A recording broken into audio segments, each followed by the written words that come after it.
How can someone chant the Buddha's name for decades and still fail to attain peace? Why do so many seekers feel stuck, despite years of practice?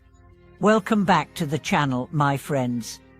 It's always a joy to have you here, and today, we are going to talk about something that's often overlooked, yet absolutely essential, the concept of a pure mind.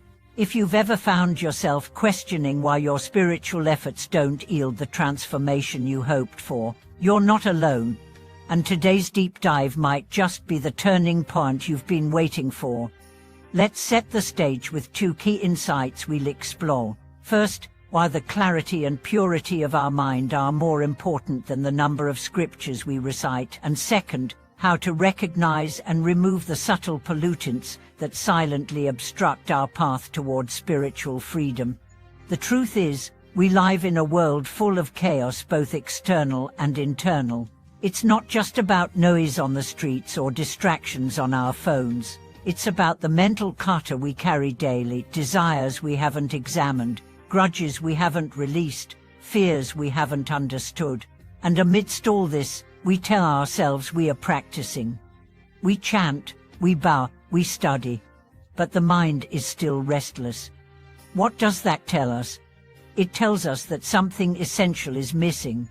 And that something is purity of mind. And now, what exactly is a pure mind? A pure mind is not a blank mind.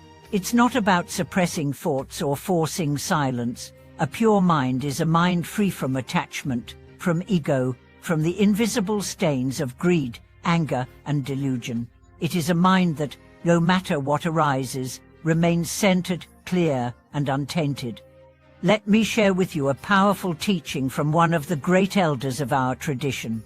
He explained that the reason we chant the Buddha's name, the reason we recite sutras, is to align our hearts with the ultimate reality of clarity and compassion. But if we perform these rituals without addressing the state of our mind, we are like someone cleaning their clothes while standing in mud. The surface may look better, but the filth remains embedded. The goal is not to impress others with how much we recite. The goal is to transform the very ground of our being. He gave the example of the Western Pure Land, the so-called land of ultimate peace and bliss. Every being that enters there is known as a practitioner of pure karma. What does that mean? It means they have cultivated a mind free from contamination, a mind unpolluted by the world. And most importantly, a heart truly detached from this impermanent realm. So how do we cultivate such a mind? First, by understanding what contaminates it. One major source is mental distraction, often disguised as devotion. For instance, someone might chant the name of Amitabha Buddha for hours every day, but still harbor resentment, desire for fame, or impatience. Another might read countless sutras, yet feel superior to others, or judge those who don't follow their path. These are subtle pollutants, and they're far more dangerous than we think. The elder master once said, "The greatest obstacle to a pure mind is not external temptation, it is inner conflict masked as righteousness." Let that sink in. You see, purity of mind requires a level of honesty most people are not used to. It demands we look at ourselves not through the lens of our aspirations, but through the mirror of our actions. Ask yourself, when I chant, is my heart peaceful or anxious? When I meditate, am I resting or trying to escape? When I read the Dharma, am I open or already convinced I owe the truth? These questions matter, because without honest introspection, our spiritual path becomes performance, and performance, no matter how devout, cannot liberate us. One of the elders' most striking insights was that even chanting too many different sutras could be a form of contamination, not because the texts are impure, but because the mental energy becomes scattered. He said, focus on one goal, one name, one direction, and do it with complete trust, surrender, and devotion. This is not narrow-mindedness, this is clarity. A mind scattered among many methods is like a boat trying to sail in every direction at once. It goes nowhere. Clarity simplifies, purity strengthens, focus liberates. So let's bring this into the context of daily life. A pure mind means not clinging to possessions, but it also means not clinging to our opinions, our identities, or even our spiritual achievements.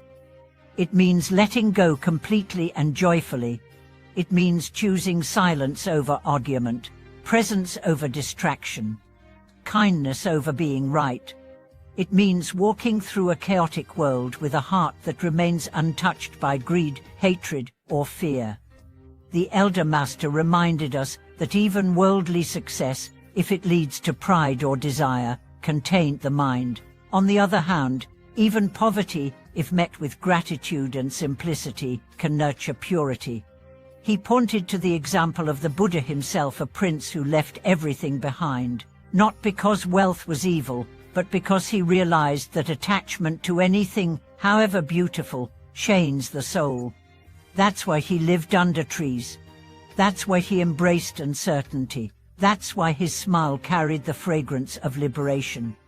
We are asked to follow that example, not by renouncing the world physically, but by freeing our minds from craving, from fear, from the need to control.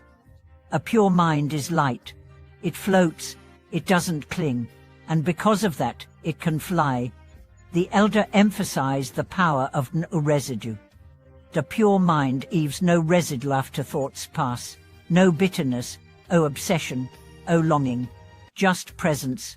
And in presence, there is peace. So what do we do now? We practice gently. We observe our minds. We notice what disturbs our calm. We chant not to escape, but to illuminate. We meditate not to numb, but to see clearly. And when we fall into old patterns, which we return again, without judgment. Because every return to awareness is a victory. Every moment of clarity is sacred.